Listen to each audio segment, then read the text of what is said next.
Hey y'all, Dr. Daria here.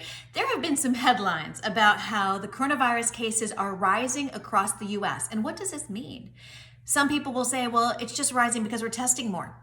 On the other end of the spectrum, some people are saying it's rising because we're not getting this pandemic under control and we have a major problem. What is the truth? It's somewhere in the middle. So I wanted to talk to you because I want you to be informed, and I want to talk about a couple of other things we need to look at, because just looking at the number of cases alone isn't enough. It really doesn't give us a context of the bigger picture. In addition to the number of cases, we have to look at three other factors. And to look at the percentage of tests that come back positive. If that number is low, say under 5%, that means we're pretty much catching everybody we're testing a majority of people who have it, and we're testing broadly.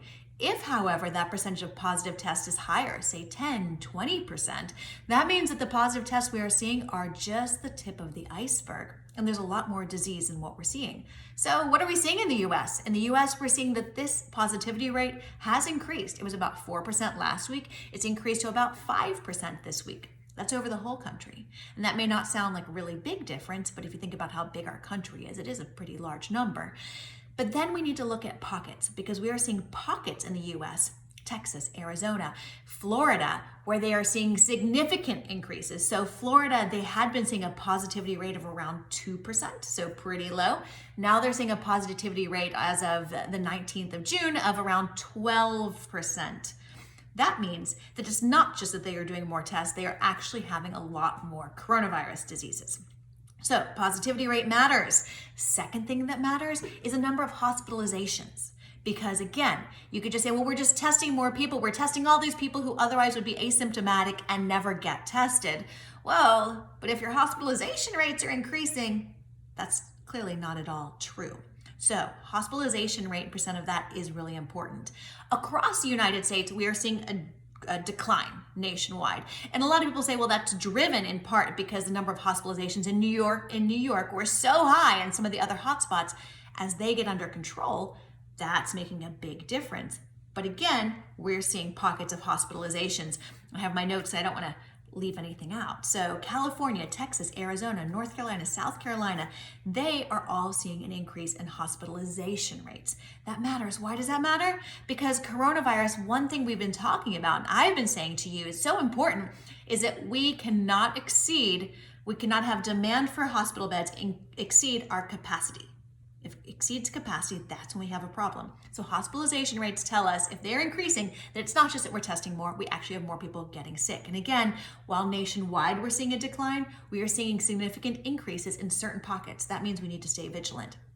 Last statistic is death rate. Of course this matters. This is the bottom line. This is why we care about it at all. So we need to watch death rates. Now, of course, death rates will lag, usually about 1 to 2 weeks. And that's someplace where in the US, we're seeing more cases in Europe, but we're only seeing about 4%. So we have about 80% more cases, but only about 4% more deaths. So that is good. Of course, death rates we also hope will drop as we get control of the disease, but also death rates drop as we learn how to treat this better. So death rates are important, but they also factor in how well we are learning how to take care of coronavirus. So those are the things. Just number of cases alone are not enough to look at. It's not a good enough statistic. You have to look at the bigger context. And looking at everything, it tells me that this rise that we are seeing is not just because we are testing more. I think there are some pockets that we really need to watch very carefully. We need to be strategic and smart as we go forward, because as we see this increase in cases, you have a lag. Hospitalizations usually 5 to 7 days later, and then deaths about 2 weeks later.